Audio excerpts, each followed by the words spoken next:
Dans l'eau pure à l'état liquide, les molécules sont en mouvement constant. Lors de ces mouvements, des molécules peuvent entrer en collision plus ou moins fortement, et on peut imaginer que lors de ces contacts, de temps en temps, un proton H+, soit arraché à une molécule d'eau et capturé par une autre molécule d'eau. Donc, on a une première molécule d'eau et une deuxième molécule d'eau. Et donc, de temps en temps, un H+ est cédé par une molécule d'eau à une autre molécule d'eau qui devient dès lors H3O+ aqueux. Et la molécule d'eau qui a perdu son H+ devient OH- aqueux. Cette équation porte le nom d'autoprotolyse de l'eau. Et dans cette réaction, on a donc une molécule d'eau qui joue le rôle de l'acide HA, qui cède un proton pour former de l'H3O+ et OH-. Comme la conductivité électrique de l'eau pure est très faible, on doit admettre que cette réaction aboutit à un état d'équilibre qui est caractérisé par de très faibles concentrations en H3O+ et OH-. Donc si l'eau ne conduit presque pas le courant, c'est parce qu'il y a très peu d'ions. Donc je vais noter faible concentration.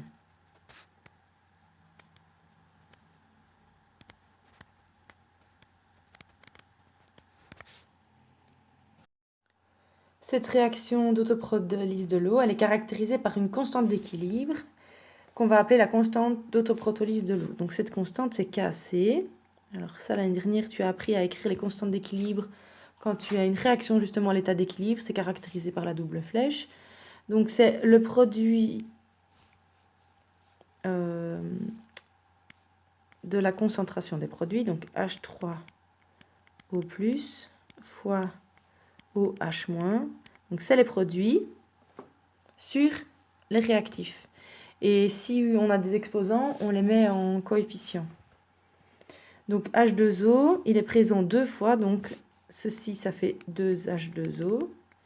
Et ben, dans la constante, on va noter H2O au carré. Si c'était un coefficient 3, on aurait mis H2O exposant 3. Alors quand on parle des concentrations à l'équilibre, on les met entre crochets.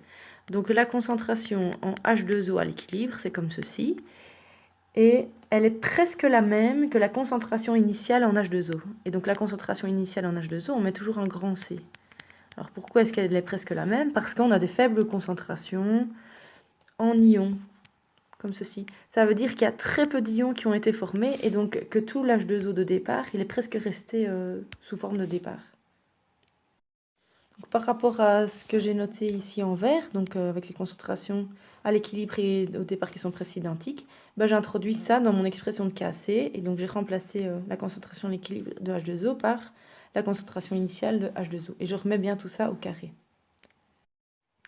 Maintenant, je vais essayer de remplacer la concentration en H2O initiale par une valeur.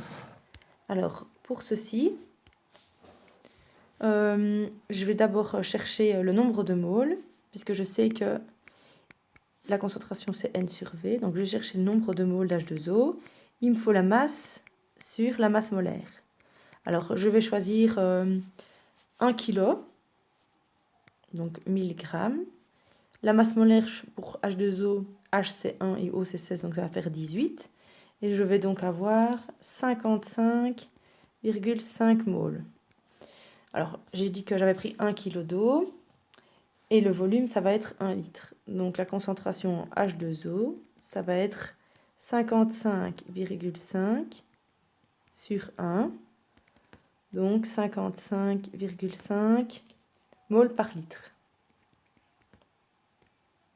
Si je reprends mon équation de Kc de départ, de ma constante d'équilibre, c'est la concentration H3O+, fois la concentration OH-, toutes ces concentrations sont à l'équilibre, sur la concentration initiale en H2O. Et là, je vais la remplacer par 55,5 moles par litre au carré. Donc je garde toujours mon carré puisque j'avais deux molécules d'H2O dans mon équation de départ. Je vais faire passer le 55,5 avec le Kc. Donc, j'utilise les produits croisés. Kc fois 55,5 au carré. sera égal à la concentration à l'équilibre en H3O+, fois celle en OH-. Ceci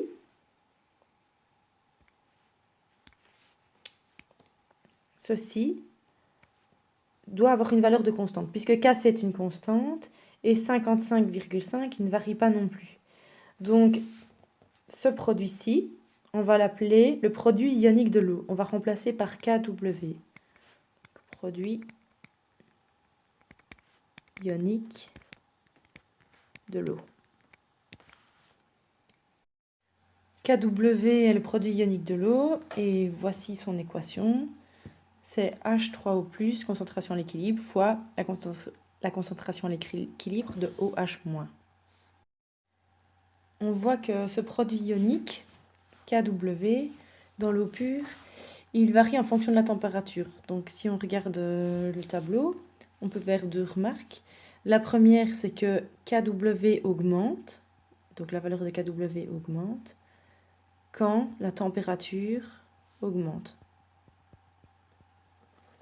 Et la deuxième remarque, c'est que à 25 degrés, il existe un produit ionique à une constante qu'on peut retenir.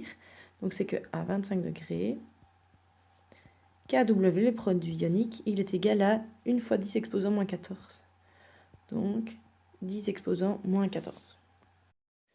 Pour la suite de ce cours, nous utiliserons la valeur du produit ionique de l'eau égale à 10 moins 14 et voici l'équation.